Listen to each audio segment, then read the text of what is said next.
Cabildo Abierto se encuentra por estos días en una carrera contrarreloj para alcanzar las 270.000 firmas que aproximadamente se requieren para habilitar el plebiscito que han llamado No más usura por una deuda justa.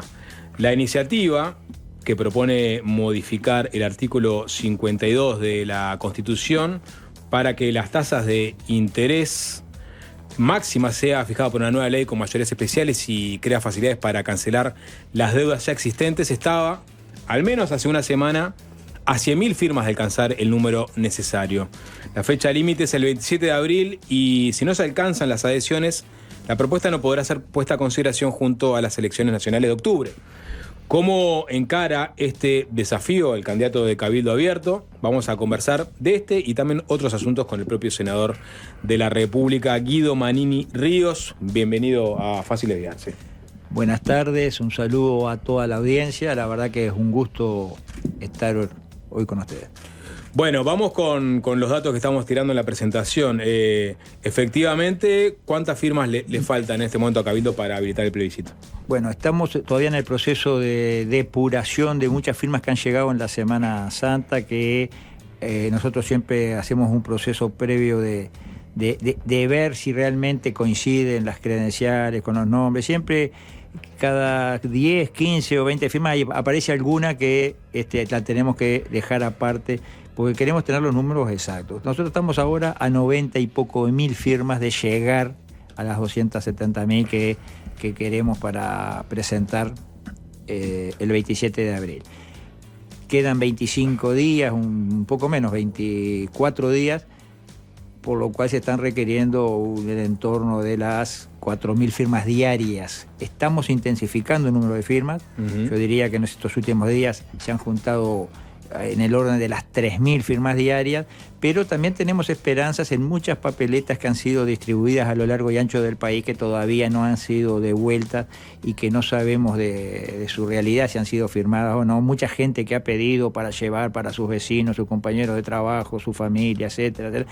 Son miles y miles, yo diría que son un par de centenares de miles las que están distribuidas, que no tenemos noticia todavía y estamos reclamando que se nos informe. O sea que el número exacto hoy que nos está faltando en nuestra sede son 96.000, por ahí 95.000 y pico. Ahora, claramente ha habido una sensibilización mayor en estos últimos días.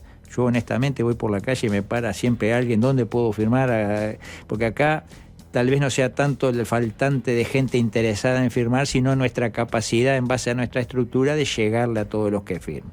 Nosotros les damos, hay un 0800 1146, que es un número de teléfono en el cual ahí va a un call center que le dicen de inmediato cuál es el lugar donde está la papeleta más cercano, o se le lleva la papeleta, si fuera necesario, a domicilio. O sea, 0800 1146 es la vía más directa de acceder a la papeleta, porque hay mucha gente que pide a ver dónde tiene que firmar. Nosotros decimos y lo repetimos claramente, acá hay una oportunidad de terminar con una situación de indudable abuso. Todos los días, mire, antes de ayer, una persona me dice, sí, yo estaba debiendo 25.000 pesos, pero no pude pagar por esto, perdí el trabajo. Cuando volví a los 8 meses, ya debía casi 200.000 pesos, yo no puedo pagar, ahora me dicen que si pago 78.000 al contado, me lo dejan, me liquida, pero sigue siendo un abuso. A mí me habían prestado 25, yo había pagado algunas cuotas, y ahora que la gente, y yo le digo, ¿pero firmaste? No, no firmé. ¿Por qué no firmaste? No, porque como eso lo promueve Cabildo Abierto, no lo quiero firmar, ¿no? Pero ¿y por qué? Bueno. Digo, porque tenemos casi 1 millón de personas con historial de crediticio negativo, del clearing, o sea, había un potencial de juntar firmas importante. Sí. ¿Y por qué Cabildo Abierto es, digamos, el imán reyector de esta firma? Bueno, Cabildo Abierto claramente tuvo la iniciativa en su momento, se buscó que hubiera una acción en conjunto con los distintos partidos y todo, incluso en el lanzamiento de la campaña había un par de referentes de agrupaciones coloradas, estaba el exintendente de Rocha, Irineo Riet, que es del Partido Nacional, el dirigente del PERI, César Vega, hubo varios actores no cabildantes, pero claramente quedó solo Cabildo en la cancha juntando las firmas. Después el resto, algunas firmas han arrimado. Quiero destacar acá a la diputada por Paysandú, Blanca Nancy Núñez, que juntó cientos de firmas y las envió. Perdón, hace poco no firmó Vidalín, el intendente de Durazno. Sí. No firmó Carolina H. Sí. Y no sé si me está escapando alguna persona más. Ayer firmó el ex diputado Arturo Heber en Florida. Hoy firmó el precandidato Blanco y Afigliola. Es decir, Carlos Afigliola. Hay gente de otras tiendas que se ha sumado y aparte referentes de agrupaciones que no tienen. Pero, ¿se comprometen a firmar o se comprometen, es decir, es por la galería, dirían los franceses, o es un compromiso de juntar firmas también? No. Lo que han hecho hasta ahora es firmar nada más. Firmar. No, esa es la señal. En la juntada yo diría que salvo algunos cientos de firmas que puede tener el Peri, que puede haber hecho esta diputada Blanca, nadie más colaboró con Cabildo. Ahora, usted decía, yo voy por la calle y me dicen, no, pero esto lo promueve Cabildo, entonces no lo voy a firmar. Quiere decir que si lo hubiera promovido, por ejemplo, el Frente Amplio, hubieran firmado como pan caliente. Bueno, seguramente habrá otros partidos que tendrían más aceptación en la recolección de firmas, probablemente. Yo lo que digo que es algo paradójico, la gente está afectada en sí y no lo soluciona porque la idea es de fulano y no es de mengano. Yo creo que hay cierta mezquindad que en definitiva va a generar que no solucionen su problema. Lo único que les va a quedar a todos después del 27 de abril, si no llegamos a las firmas, es quejarse, lamentarse. Mirá cómo me matan, tenía 25.000 pesos y tengo que pagar 200. Y cuando tuvieron la oportunidad de firmar a esta persona que dijo no voy a firmar, bueno, tuviste la oportunidad y no firmaste. ¿Por qué no se logró resolver esto en el Parlamento? Porque ustedes recién se preguntaban, Cabildo se quedó solo. Y seguramente la respuesta que Cabildo se quedó solo en esto, ¿no? En este proyecto de juntar firmas para ir a un plebiscito, es porque los demás partidos entienden que la cura es peor que la enfermedad. Entonces, parece haber una coincidencia en el sistema político de que hay que abordar este asunto, pero no con la solución de Cabildo, ¿no? Que nos puede arrastrar a que después estén todos los colombianos pasando con la motito, dejándote 1.000 con el bufo atrás y la legalidad de pedir un microcrédito se transforme en la ilegalidad de depender del crédito informal. Sí, ese es el fantasma que vienen agitando hace rato, un fantasma que yo diría es válido si eso ya no estuviera pasando hoy. Hoy hay centenares de miles de uruguayos que viven esa realidad. Entonces, ¿cuál es la solución? Dejar que esto siga así, no hacer nada, porque si no, capaz que terminamos en eso que están diciendo, en ese fantasma, los colombianos vienen por nosotros. Yo creo... Pero es una realidad, no es un fantasma. Pero es una realidad, pero es muy discutible. Yo creo que al revés, aquí hay centenares de miles de uruguayos que hoy están en el mercado negro del dinero, que si esto sale, si se reestructura su deuda, vuelven al mercado blanco, por decirlo de alguna forma, vuelven al mercado legal. Está bien. Porque van a tener una oportunidad. Centenares de miles de uruguayos que si no, lo que les queda es lo que están hoy están en los colombianos. ¿O acaso no sabemos todos que los colombianos, como se llaman, no sé cómo? También pueden salir jugadores del menú, que son los que ofrecen ese microcrédito al cual acceden estas personas que están colgadas de un hilo con un préstamo. Puede salir, pero en la propuesta nuestra se les da una ganancia del 30% por encima de la inflación. Yo creo que cualquier negocio que dé una ganancia del 30% en el Uruguay es un excelente negocio. No tendría por qué salirse nadie del mercado. Lo que pasa es que se acostumbraron al 100 y pico % y el 30% no les gusta. Claro, pero dicen que las ganancias son del orden del 6%. La rentabilidad. La rentabilidad sí. Que es distinto, porque ahí el problema con el proyecto de Cabildo mucha plata, pero mucho se te han gastado. Es el 30% de tope a la tasa efectiva anual, ¿no? De interés. Es el 30% anual más la inflación, ¿no? Más la inflación. Pero pongamos que la inflación de los últimos 12 meses, ahora dio 3,8, ¿no? Entonces sería 33,8. Sí. Y muchos de los que están analizando el mercado financiero, que incluye el microcrédito, dicen, bueno, con esa tasa, hoy en día, con una rentabilidad promedio del 6%, hay muchos que directamente desaparecen del mercado. Si desaparecen del mercado, entonces ahí avanza el mercado informal. Bueno, habría que ver bien esos números, por qué la rentabilidad va a ser del 3% si se le está hablando de un 30%. ¿Los gastos son realmente ese 20 y pico que dicen? Yo no sé, a veces se tergiversa mucho, pero lo esencial acá, porque aparte dice nuestro proyecto, una ley con 2/3 de mayoría en ambas cámaras, va a establecer los números que sean, sí. Ese 30 es poco. 2/3 se ponen de acuerdo, vamos a llevarlo al 53%. Y se lleva. Y uno dice, ¿es mucho 2/3? ¿Es imposible lograrlo? No, la ley vigente hoy se votó por unanimidad. Eventualmente es discutible cuál sería la tasa pero máxima. Nosotros mismos propiciamos, aparte, entra a regir cuando, el 1 de marzo del 25. Se aprueba en el plebiscito el 27 de octubre. Tienen hasta marzo para aprobarlo antes que entre a regir. O sea que ni siquiera nunca va a tener efecto. Una que me tocó, porque Juanchi hizo la pregunta, capaz que queda la respuesta. O sea, Cabildo opta por ir a la juntada de firmas, cuando originalmente incluso manejó una iniciativa legislativa que no prosperó. Los otros partidos también manejaron iniciativas legislativas. Y puede darse, digamos, la paradoja de que no prosperaron las iniciativas en el Palacio Legislativo, tampoco prosperan las firmas, y por ende no se llega a ninguna solución por ninguna de las vías. Se puede dar, ojalá que no, pero se puede dar. Nosotros votamos un proyecto del diputado Daniel Peña que ponía ciertos límites a las tasas de interés, que tiene media sanción en diputado, lo votamos, a pesar de que estamos en el proceso de recolección de firmas, porque entendemos que es una mejora de lo que hay vigente. Si mañana aparece otro proyecto que mejore lo vigente, lo vamos a votar también, lo vamos a acompañar. Ahora, ningún proyecto de los que están arriba de la mesa, están los colorados con un proyecto, el Frente con otro, ninguno va al fondo, va al centro de nuestra propuesta, que no es esto del 30% y las tasas de interés.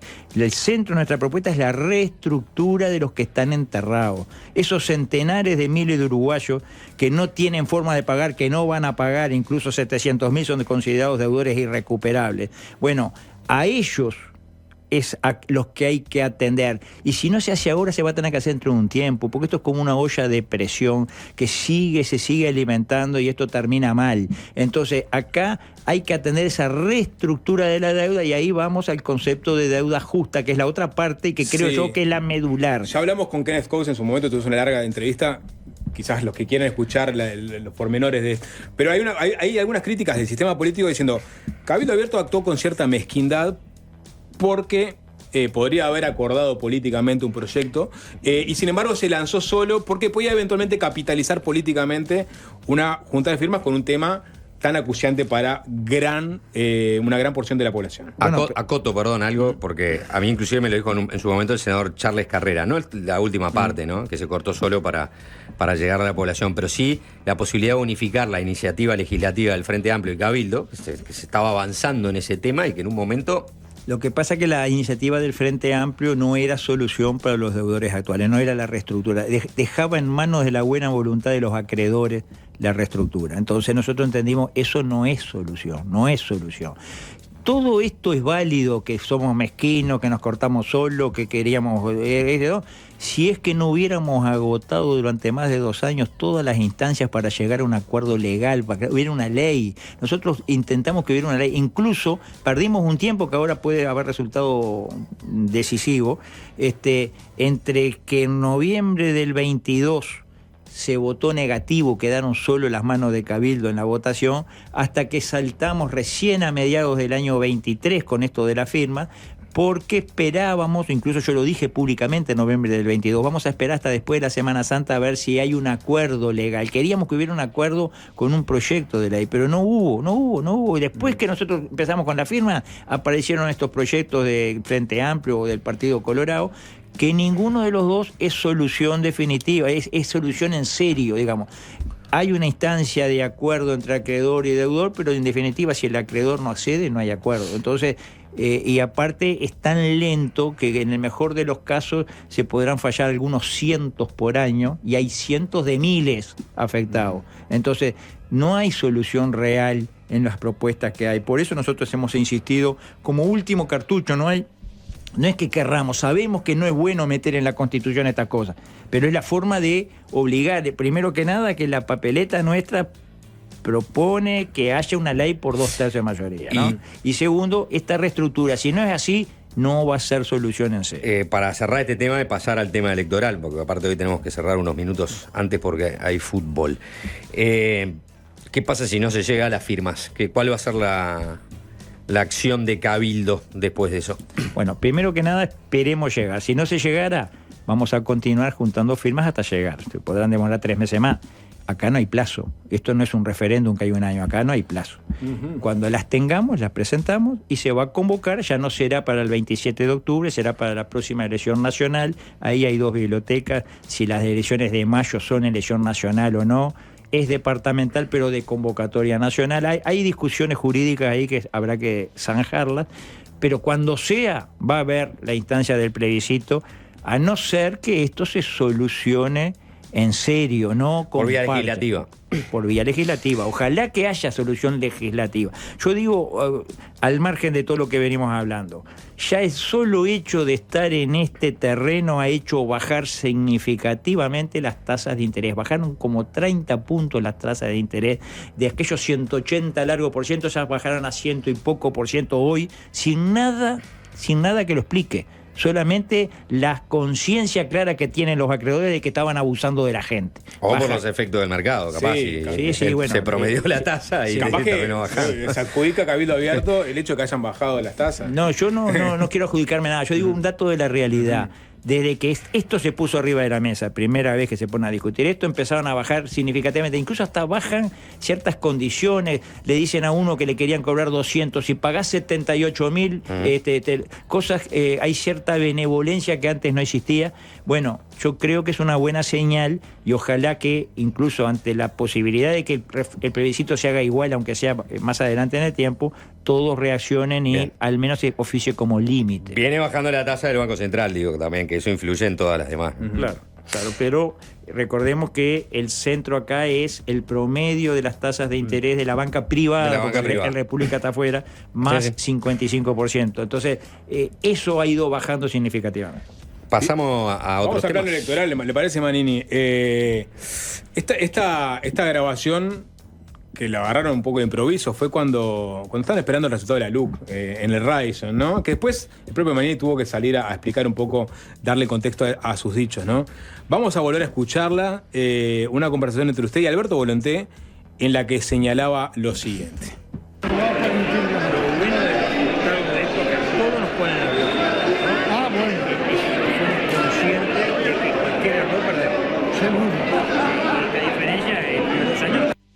Bueno, hay que explicar un poco, capaz el audio no se entendió del todo. Pero... Hagamos la transcripción. Pero tiene que ver con, como decíamos, en el contexto de una votación pareja, dijo Manini, cualquier error perdemos. Esta diferencia en 2 años no está, cuando ganaron la consulta popular de la LUC. Cualquier error nos ganan, decía, y podemos hacer una lista de varios errores que se cometieron desde entonces por parte del gobierno, ¿no? Digo, capaz que es redundante, pero la repasamos. El caso Astesiano, la peripecia del pasaporte Marcet y la derivada que tuvo con el escándalo de Torre Ejecutiva, la renuncia de Irene Moreira por la inclusión de militantes en alguno de los programas del Ministerio de Vivienda y la renuncia de Carlos Albizu en el escándalo de clientelismo de la Comisión Técnica de Salto. ¿Son muchos errores forzados? ¿Estos como que podrían posibilitar una derrota de la coalición? Ganó el frente. En la tesis Manini, en la lógica Manini de esa conversación, donde cualquier error nos va a hacer perder, acá hay varios. Y me puede ponderar, si quiere, los errores que acabo de enumerar, ¿no? Es decir, este es un errorcito, este es un errorón. Sí. Claramente, con esa lógica, ya estamos en el horno. Pero este es un partido que lo juegan 2. La otra parte también comete errores graves. Creo que esto del plebiscito por la seguridad social, de suprimir la SAFAP, es un error grave que los divide a ellos mismos. Cometen errores graves, todos los días surgen temas que también generan escándalo. Es decir, esto es un suma y resta de errores. Por supuesto que esos errores cometidos por esta administración ayudan al contrario y los errores del contrario ayudan a la coalición en sus posibilidades de renovar el mandato. Ahora, esto es un suma y resta, la gente tiene que ir viendo cuáles son los candidatos o las posibilidades que le pueden dar solución a sus problemas, los problemas reales, porque a veces uno cae en ir a lo lateral. Hay cosas que realmente no le afectan a la gente, no le afecta, no le cambia la calidad de vida de la gente. Está bien, si cometió algo, que lo pague, que vaya preso, todo. Pero sí la percepción de la política, por ejemplo, ¿no? Cabildo Abierto desde el Vamos, cuando nació, hablaba justamente de acabar con el clientelismo, era una de sus caballitos de batalla. Y tuviste un caso en donde... caso que se ha magnificado al extremo para tratar de imponer en la opinión pública.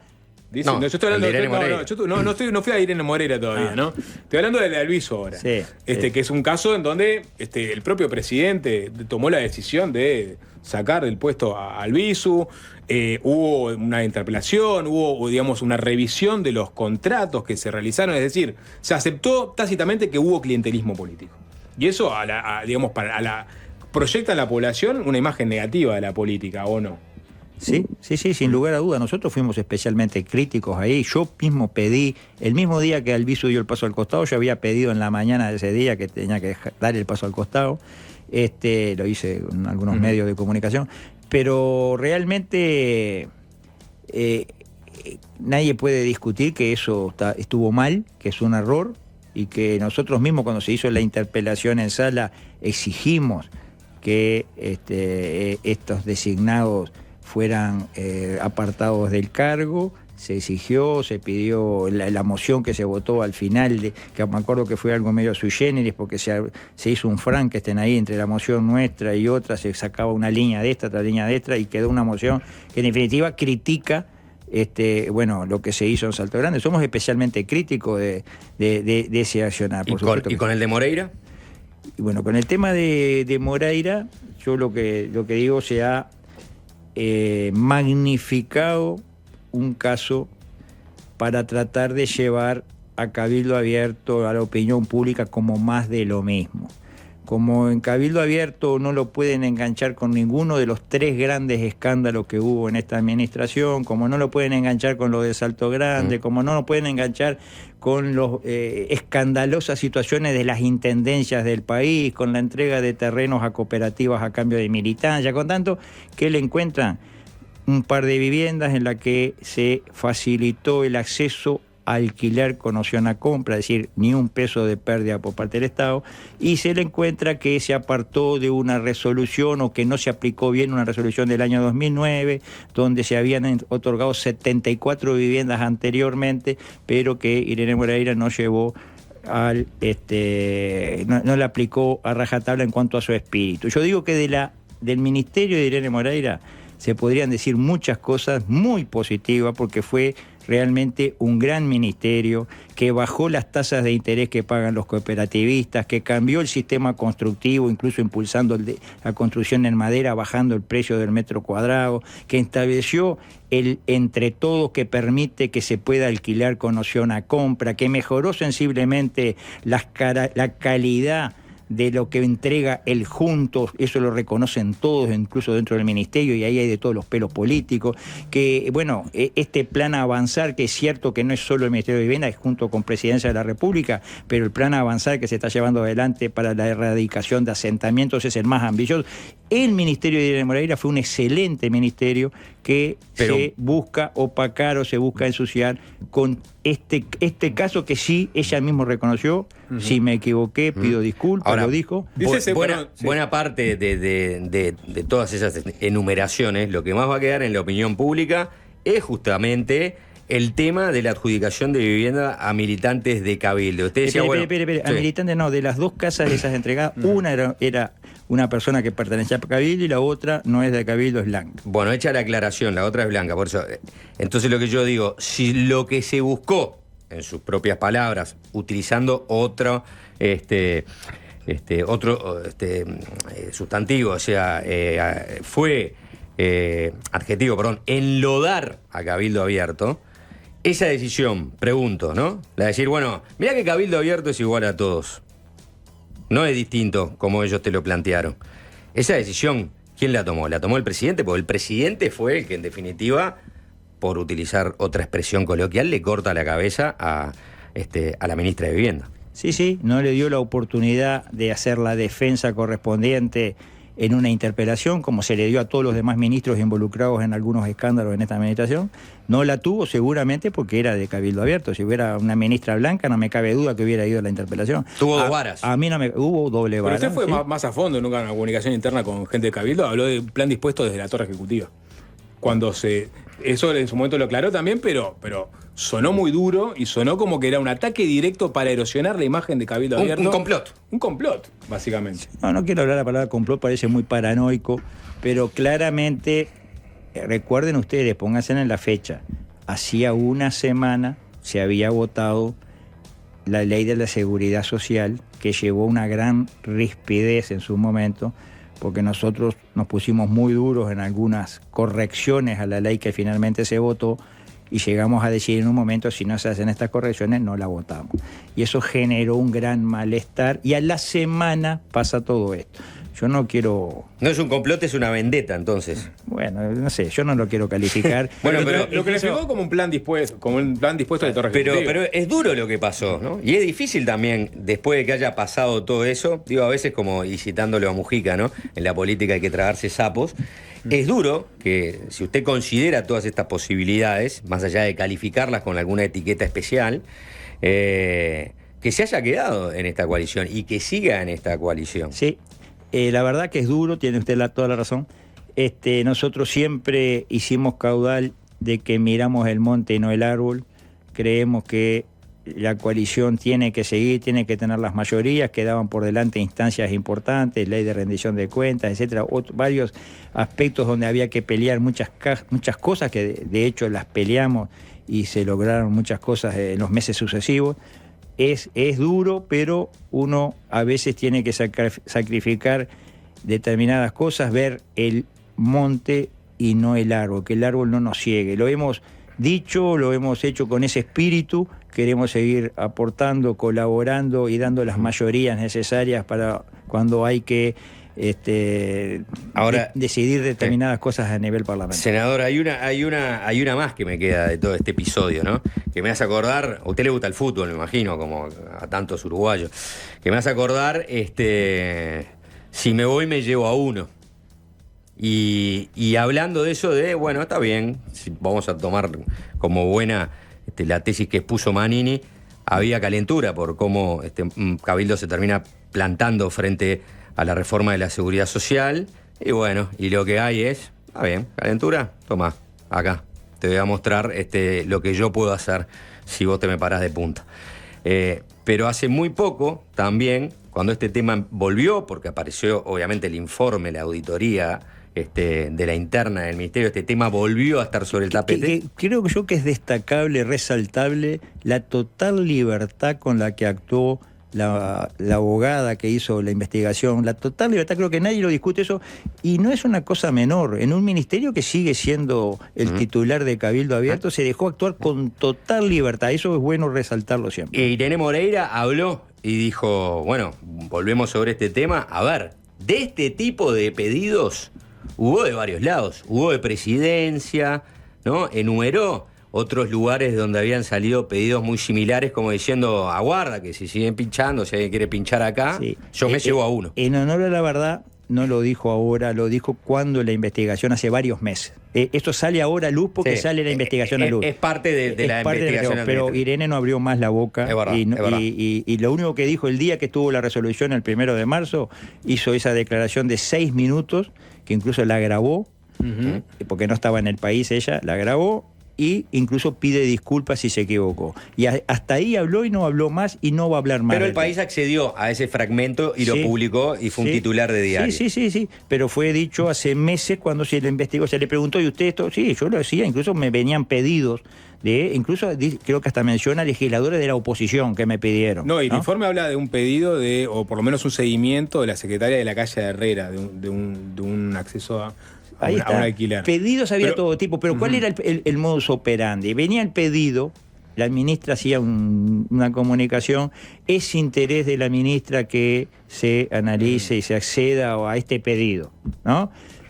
Los servicios sociales del ministerio atendían, estudiaban el pedido y decían, no cumple los requisitos, cumple los requisitos. Hubo 5 casos de 12, en total fueron 12 pedidos. 5 casos en que los servicios sociales dijeron no cumple los requisitos. Y no se siguió para adelante, no hubo orden, no hubo, no, que se haga igual. No, no cumple, no cumple. ¿Y por qué la ministra mostraba su interés? Porque se lo planteaban a ella, porque la encontraba en una inauguración, venía una viejita y le decía, le planteaba su problema, y entonces ella lo tomaba, en vez de haber ido a la oficina correspondiente, fue a la ministra directamente, o le venía un pedido de repente de algún otro lugar, de algún legislador o algo. Pero yo creo que a veces lo que se busca es generar un nivel de escándalo porque no tienen otro escándalo para armar con Cabildo Abierto que esto que estamos hablando. Manini, se han presentado como la tercera vía, Cabildo Abierto, ¿no? Y la tercera vía implica una serie de posicionamientos con respecto a la realidad, a la inserción internacional, a la promoción de la industria. Ustedes se presentan y se van a presentar seguramente en las próximas elecciones como esa tercera vía que todavía no fue gobierno, ¿no? A diferencia de los colorados, los blancos, el Frente Amplio, y que tiene una cosmovisión, ¿no?, diferente, que difiere de la de los otros. Y ahí aparece, por ejemplo, un tema, nosotros usamos mucho un audio, que a veces usted dice una gran verdad, Juanchi, en una entrevista que en la mañana, en Doble Clic, hablando de la tasa negativa de reposición de la población uruguaya, ¿no? O sea, reposición demográfica. Reposición demográfica. O sea, básicamente estamos decreciendo demográficamente y usted entiende como algo prioritario y acuciante, ¿no? Y que del cual se tiene que hacer algo y que no hay un discurso en otras tiendas políticas para fomentar la natalidad en Uruguay. Y ahí ha puesto incluso el ejemplo de Orbán en Hungría, como formas de promocionar la natalidad. Lo cierto es que es muy difícil, ¿no? Y incluso se cuestiona si es bueno fomentar la natalidad, si eso redunda en una pauperización, digamos, de la población. Pero dentro de esos ejemplos se ha puesto, por ejemplo, que existe una agenda, y por eso hablo de la tercera vía, una agenda global que viene de algunos centros de poder, de ONGs, la propia ONU incluso, que impone, por ejemplo, algunos cambios a nivel de derechos, caso aborto, caso matrimonio igualitario, que van en una línea neomalthusiana, es decir, de crecimiento de la población a nivel global. Eso lo sigue sosteniendo. O sea, lo toma como un argumento para fomentar la natalidad en Uruguay. O sea, hay una agenda que va en contra de esto que nosotros proponemos. Yo creo que nadie con 2 dedos de objetividad puede dudar que hay una agenda mundial para reducir la población. Viene de la época de Nixon, de McNamara, que era su secretario, su ministro que impulsa la reducción de la natalidad en el mundo entero. Hubo hasta planes de esterilizar mujeres en el África, hubo planes de todo tipo a nivel mundial, estamos hablando a nivel mundial, de reducir la población mundial con el gran argumento que el planeta no resiste el crecimiento, que no va a dar la comida.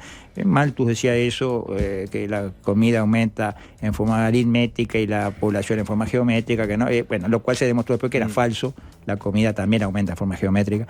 El hecho es que ese plan existe, esa idea existe desde hace muchísimo tiempo a nivel mundial.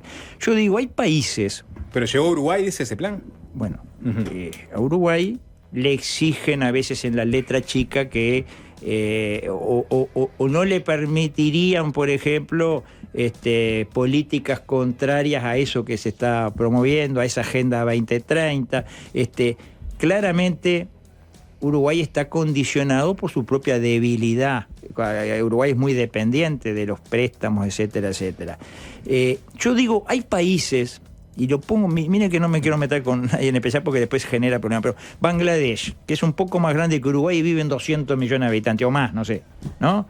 Uno puede decir que le pongan un control de la natalidad, es entendible, estaría bueno porque es un país que no aguanta más. Ahora, en Uruguay, control de natalidad es suicida como país. Porque recién hablamos de las carenturas que se generaron por la reforma de la seguridad social. Pero dentro de 15 años hay que hacer otra, porque si seguimos con esta tasa de aportantes en decrecimiento y de beneficiarios en aumento, claramente no es preciso ser un genio para darse cuenta que dentro de 10 años estamos con un problema. Pero usted entiende que el control de la natalidad es, por ejemplo, obviamente fomentar el aborto o... La ley de aborto. O el matrimonio igualitario en donde personas del mismo sexo no van a tener eventualmente hijos. O sea, lo incorpora mejora dentro de esa agenda de control de natalidad? Primero que nada hay toda una cultura que se va imponiendo donde la palabra maternidad pasa a ser mala palabra. Ya para una mujer es hasta, no digo la mujer normal, pero para muchas mujeres es hasta vergonzante decir, a mí mi primera prioridad es ser madre. Antes era lo que más la llenaba de orgullo, ahora prácticamente que hasta lo dicen con cierta vergüenza. Y si son madres, ya la llevan a ser madre a los 30 y pico de años, cuestión de que tienen un hijo con suerte o dos, y no tienen más, ¿no? Dos sería excepcional, uno, ¿no? Y a muchas se le pasa el tiempo y terminan no teniendo ningún hijo, ¿no? Se ha impuesto una cultura. ¿Pero no es la libertad responsable esa cultura? Sí, claro, todo está en aras de la libertad, pero son culturas que van en contra justamente de la natalidad. Pero vamos a dejar de lado estas cosas que son subjetivas. Lo objetivo, ¿no es realmente alarmante que en el año 2023 hayan nacido menos uruguayos que los que murieron? Pero si te dicen que disminuyó el embarazo adolescente, capaz que no. Capaz que dicen, bueno, capaz que en parte tenemos menos población porque se ha hecho combatido políticas. Usted podrá le podrá encontrar la faceta desde el cual mirarlo con ojos positivos. Yo le digo, objetivamente es gravísimo para un país que hayan nacido menos que los que han muerto en un año. Es gravísimo para cualquier país del mundo, y para Uruguay, que ya venía vacío de antemano, es más grave todavía. Si nos volvemos muy productivos y muy prósperos, no va a ser un problema ser los mismos 3 millones, ¿no?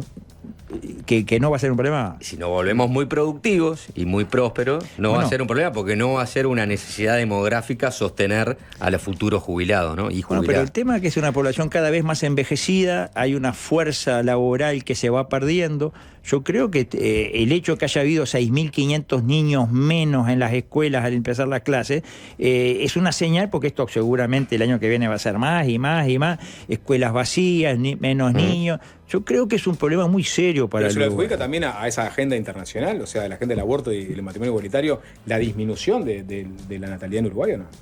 Bueno, la agenda esa mundial que se va imponiendo tiende a disminuir la población en el mundo entero, Uruguay incluido. Eso sí. ¿Sí? Bien. Sí. Manini, tenemos pocos minutos y la zona lúdica, que por primera vez le va a tocar. Es la primera vez que viene a fácil desviarse. Pero antes le quiero hacer una pregunta muy concreta, sin pocos minutos para explayarse, pero obviamente le doy algunos. Usted ya dijo claramente que este gobierno en materia de seguridad, ¿no?, ha tenido grandes fracasos. Yo le pregunto, en materia de reducir la pobreza a los niveles de prepandemia, ¿este gobierno también tuvo algunos fracasos?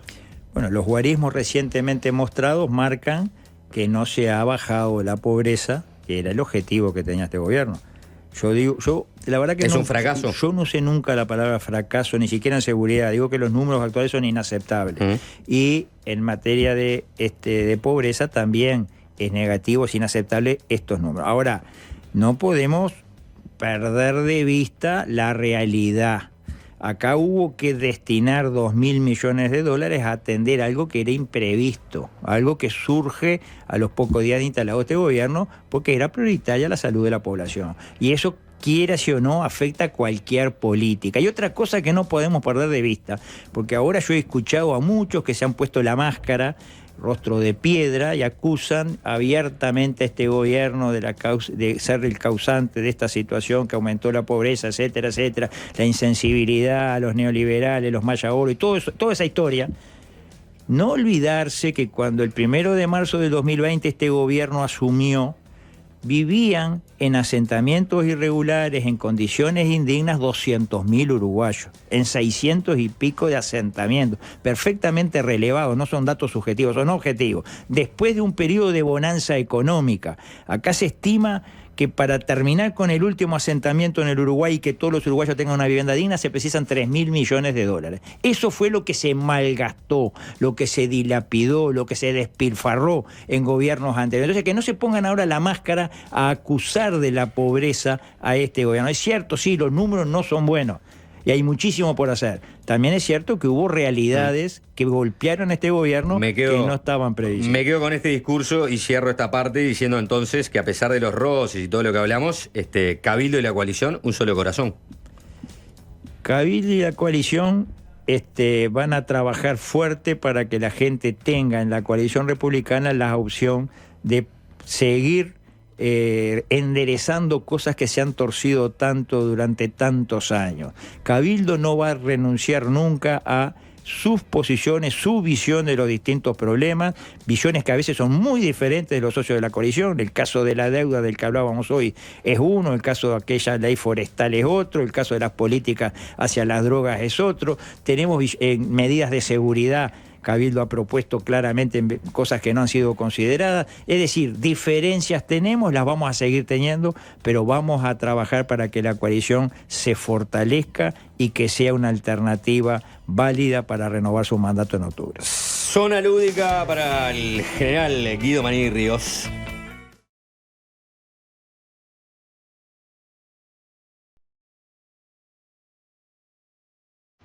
Vamos con esta zona lúdica que se llama Manini te canta la justa.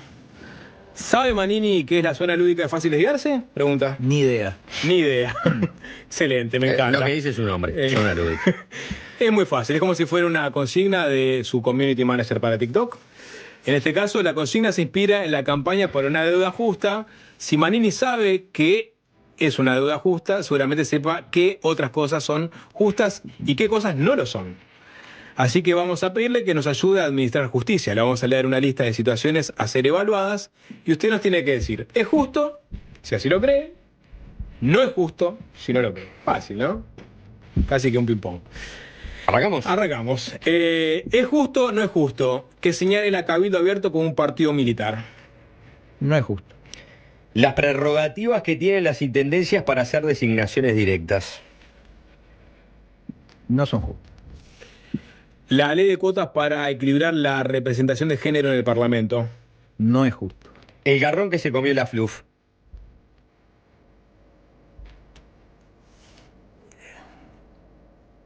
Paso. ¿Puedo pasar o no? Una sí. Bueno. Pero para ustedes se comió un garrón la FLUF, ¿sí o no? Bueno, hasta que no se dictamine la justicia, yo tengo que pensar que sí porque lo dice el presidente. Esperamos la justicia. Tengo que pensar que sí porque lo dice el presidente, pero no tengo elementos. Bueno. Bien. ¿El matrimonio igualitario? Es justo. ¿La ley de caducidad? Es justo. ¿El atraso cambiario? No es justo. Que Salinas haya podido ser ministro gracias a Cabildo Abierto y ahora se niegue a acompañarlo en una fórmula presidencial. Es justo. ¿El plebiscito del PIT-CNT para eliminar las AFAPs, volver la edad de retiro a los 60 y mejorar las jubilaciones? No es justo. ¿La baja del IAS que resolvió el gobierno? Es justo. ¿La baja intención de voto que recoge Guzmán Acosta Aguilar en Interna del Partido Colorado? No opino porque si hay algo que me he propuesto es no opinar de las internas de otros partidos. Bueno, el cese de Franco Alaya del Ministerio de Salud Pública por decirle no gracias a Pfizer en mitad de la pandemia. No es justo por las connotaciones que tuvo eso. Queda para otra conversación. El cese de Enrique Montaño por haber dicho en una reunión privada que hizo entrar a decenas de militares a ACE. Militantes, perdón, militares. Es justo, yo mismo le pedí que renunciara. ¿Poder acceder a un programa del Ministerio de Vivienda por tu cercanía política con el jerarca de turno? No es justo. ¿Ampararse en los fueros parlamentarios para no ir a la justicia? Lo cual no quiere decir que haya ocurrido así. Bien. ¿Ampararse en los fueros parlamentarios para no ir a la justicia como otro ciudadano? Ampararse pareciera que burlar la justicia es cuando es en el marco de darle seriedad a algo que no venía muy serio, es justo. ¿El penal que no le cobraron a Nacional en el último clásico? Es justísimo. Es justo que no se lo hayan cobrado. Es justo que no se lo hayan cobrado. Claro. Esta, bueno, qué linda la que le me quedó. tocó a mí. Le está ganando el pundonor Sí. a Diego Sás en este Que las momento. mujeres sean multiorgásmicas y los hombres no. Está bueno, es justo. Que te hagan ver todo sexto sentido y recién al final te enteres que Bruce Willis está muerto. No es justo. Lo que le pasó a la mamá de Bambi. No es justo. Senador Guido Manini Ríos, gracias por estos minutos en Fácil Desviarse. Bueno, gracias a ustedes y estamos como siempre a disposición. Fácil Desviarse.